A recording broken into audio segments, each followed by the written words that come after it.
사도신경하심으로 2월 10일 수요일 날 새벽 예배를 하나님 앞에 올려드리도록 하겠습니다. 전능하사 천지를 만드신 하나님 아버지를 내가 믿사오며 그 외아들 우리 주 예수 그리스도를 믿사오니 이는 성령으로 잉태하사 동정녀 마리아에게 나시고 본디오 빌라도에게 고난을 받으사 십자가에 못 박혀 죽으시고 장사한 지 사흘 만에 죽은 자 가운데서 다시 살아나시며 하늘에 오르사 전능하신 하나님 우편에 앉아 계시다가 저리로서 산자와 죽은 자를 심판하러 오시리라. 성령을 믿사오며 거룩한 공예와 성도가 서로 교통하는 것과 죄를 사하여 주시는 것과 몸이 다시 사는 것과 영원히 사는 것을 믿사옵나이다. 아멘. 오늘 우리에게 주신 하나님의 말씀은 로마서 9장 1절부터 3절 말씀 함께 보도록 하겠습니다. 로마서 9장 1절부터 3절입니다. 내가 그리스도 안에서 참말을 하고 거짓말을 아니하노라. 나에게 큰 근심이 있는 것과 마음에 그치지 않은 고통이 있는 것을 내 양심이 성령 안에서 나와 더불어 증언하노니 나의 형제 곧 골육의 친척을 위하여 내 자신이 저주를 받아 그리스도에게서 끊어질지라도 원하는 바로다. 아멘. 할렐루야. 오늘은 하나님의 은혜를 깨달은 사람의 모습이라는 제목으로 함께 은혜를 나누려고 합니다. 오늘 우리가 함께 읽은 본문 9장은 이 새로운 단락이 또 시작되죠. 9장의 내용은 큰 근심이 등장을 하게 됩니다. 1장부터 8장까지는요, 이신칭이 하나님의 그 믿음으로 구원을 받는 것에 대한 그 하나님의 은혜에 대해서 자세하게 1장부터 8장까지의 말씀이 나오고, 또 이 12장부터 16장까지의 말씀은 성화된 하나님의 사람이 은혜로 어떻게 살아가야 할 것인지에 대해서 구체적인 살아가는 그 방법에 대해서 말씀하고 있죠. 이 9장, 오늘 우리가 읽었던 9장, 10장, 11장 이 말씀은 이스라엘 백성, 이 유대 동족에 대한 이야기이죠. 그들이 이제 구원을 받아야 하는데 정말 자꾸 삐뚤어진 행동들, 그런 생각들을 하는 것을 보는 이 사도 바울이 애끓는 호소문이 담긴 이 말씀이 로마서 9장, 10장, 11장 그 세 장이 걸쳐 나오는 말씀입니다. 유대인들은 이 생각을 깨기가 참 어려웠던 것 같습니다. 교리도 잘 안 받아들이고 유대인들이 오랜 시간 동안 이 전통과 율법에 매여 살았기 때문에 오직 예수로 구원받는 은혜로 이 은혜를 받아들여야 하는데 이것이 너무나도 낯설게 느껴진 것이죠. 그래서 사도 바울은요, 1장부터 8장까지 이 구원에 대해 이야기를 하다가 유대 동족들, 복음을 바르게 듣지도 또 받아들이지 못하는 이 유대 동족들에 대해서 9장부터 말씀을 합니다. 우리 9장 1절부터 3절 말씀 같이 한번 읽어볼까요?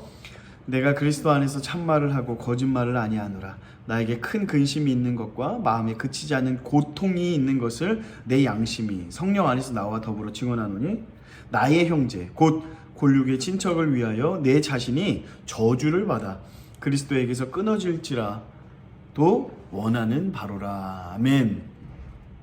바울은요, 9장을 시작하면서 자신이 가지고 있는 하나의 근심에 대해서 말하고 있습니다.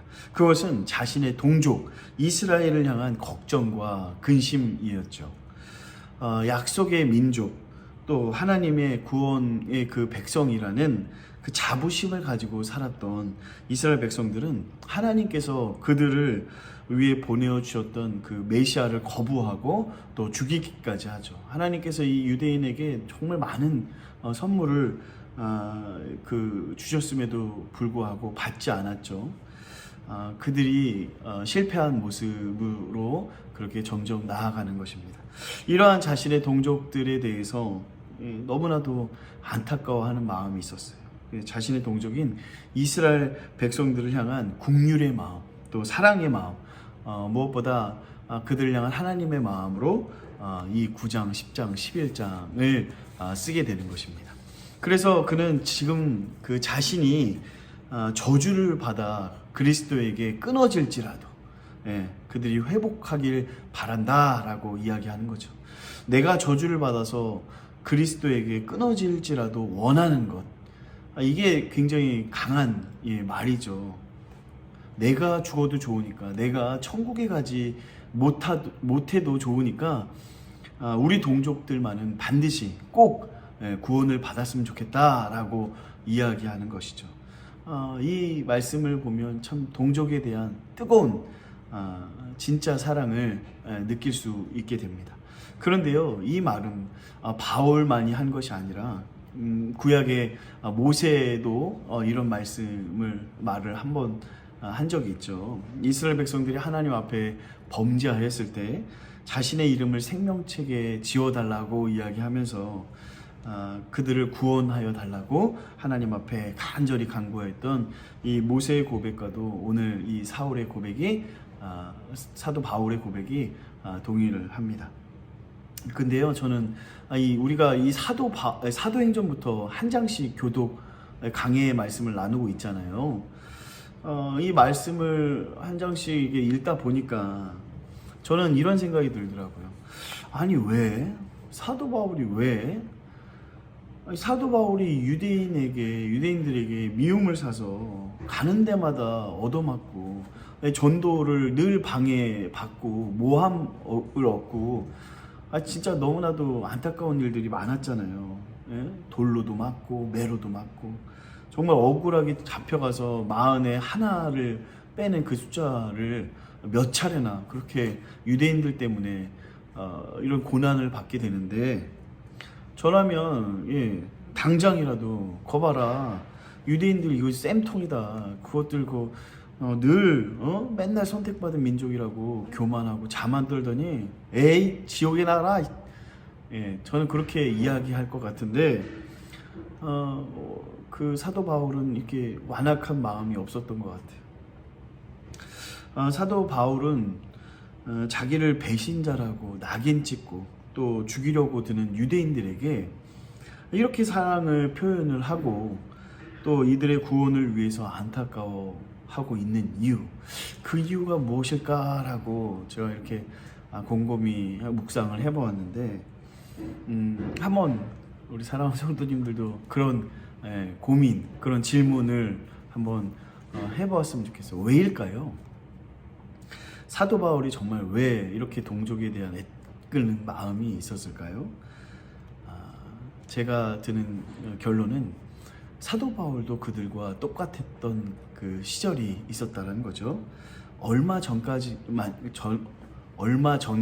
해도 사도 바울도 자기 자신도 이렇게 유대인들의 그 헛된 열심, 예수 믿는 사람을 잡아다 죽이고 또 그 사람들을 잡으려 다메섹까지 쫓아가려는 그 열심, 그런 박해의 1인자의 삶을 살았지 않습니까? 그래서 늘 이 사도 바울이 이 잘못된 유대인들 그 열심을 보면서 나도 저런 삶을 살았는데 라고 그렇게 생각하지 않았겠습니까? 하나님이 나를 만나주시고 또 부활하신 예수 그리스도가 나를 만나주시고 나를 저 무지와 무가치한 전통과 율법에 매인 나를 구원해 주셨잖아. 그 사랑을 받았기 때문에 또 사도 바울이 가만히 있을 수 없었던 거죠. 늘 그렇게 하나님 앞에 그들의 삶을 보면서 자신의 옛 생각을 하고 하나님 앞에 회개했던 사도 바울이었다는 거죠. 자, 쉽게 설명하면 이런 거죠. 나 같은 죄인을 구원하신 하나님의 그 사랑을 받은 내가 나도 우리 동족을 사랑할 수밖에 없는 거죠. 동족에 대한 하나님의 긍휼의 마음을 바울은 알았다는 것이죠. 여러분, 이게 중요한 것입니다. 내가 구원을 받았느냐 못 받았느냐, 그 차이가 어디에 나타나는 건가요? 구원받은 사람은 알죠. 하나님의 은혜를 받은 사람은 알고 있습니다. 내가 구원받을 만한 가치가 있어서 구원받은 것이 아니라 온전히 하나님의 은혜로 받았다는 거죠. 내가 괴수 중에 괴수고 정말 죄인이라는 것, 무가치한 나를 구원하셔서 천국 백성으로 삼으신 그 하나님의 은혜를 깨달은 사람은 남을 쉽게 미워하거나 정죄하거나 그렇게 할 수 없다는 거죠. 사랑하는 왕성가족 여러분, 하나님을 섬기고 따랐던 믿음의 사람들은 모두 하나님의 마음을 알아서 자신의 가족, 또 동족, 공동체를 사랑하고 끝까지 섬기는 모습, 또 주님께로 인도한 많은 믿음의 선배들을 우리가 말씀을 통해서 볼 수 있게 되죠. 그렇다면 우리는 어떻게 해야겠습니까? 우리도 우리의 가족과 동족, 공동체를 사랑해야 한다는 거죠. 주님께 많은 영혼들을 이끌 수 있는 그런 축복의 통로가 되어야 한다는 것입니다. 이 시대는요, 코로나로 인해서 점점 개인주의 성향이 짙어져 가고 있는 것 같습니다. 다른 사람들에게는 관심이 없죠. 그래서 아주 혼자 살아가는 사람들도 많고, 혼자 밥 먹는 사람들도 있고, 혼자 여행하는 사람, 혼자 하는 일들이 되게 많아졌다고 합니다. 가장 심각한 것은요, 다른 사람도 아니고 이 가족끼리도 서로 관심도 없고 대화도 점점 사라진다는 것입니다. 어느 기사를 보니까 가족들도 각 방에 들어가서 서로 필요한 이야기들, 대화는 카톡으로 이야기 나눈다라는 너무나도 안타까운 기사도 보게 되었습니다.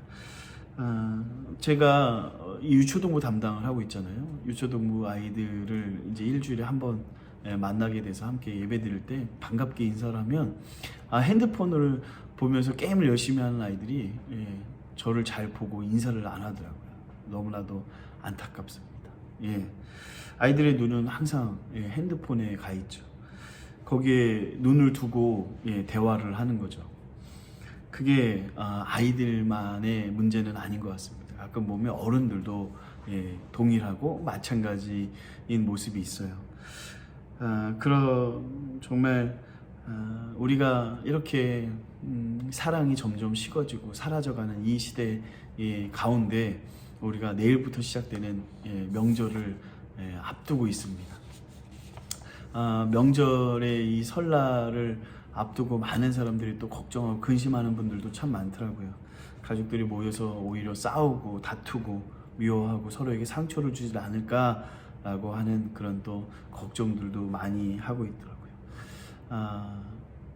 우리가 정말 예수님을 믿고 예수님을 따르고 사랑하는 우리가 하나님의 은혜로 깨닫는 사람은 어떠한 모습으로 살아가야 하는지 오늘 말씀을 통해서 우리가 보게 되었는데, 내게 주어진 가정, 또 민족, 공동체를 사랑하고 섬기는 것, 끝까지 그들에 대한 국률의 마음, 하나님의 마음으로 그들을 옳은 길로 인도할 수 있는 그런 축복의 통로가 저와 여러분이 되어야 한다는 것입니다. 사랑하는 왕성가족 여러분, 가족을 위해서 기도하시기 바랍니다.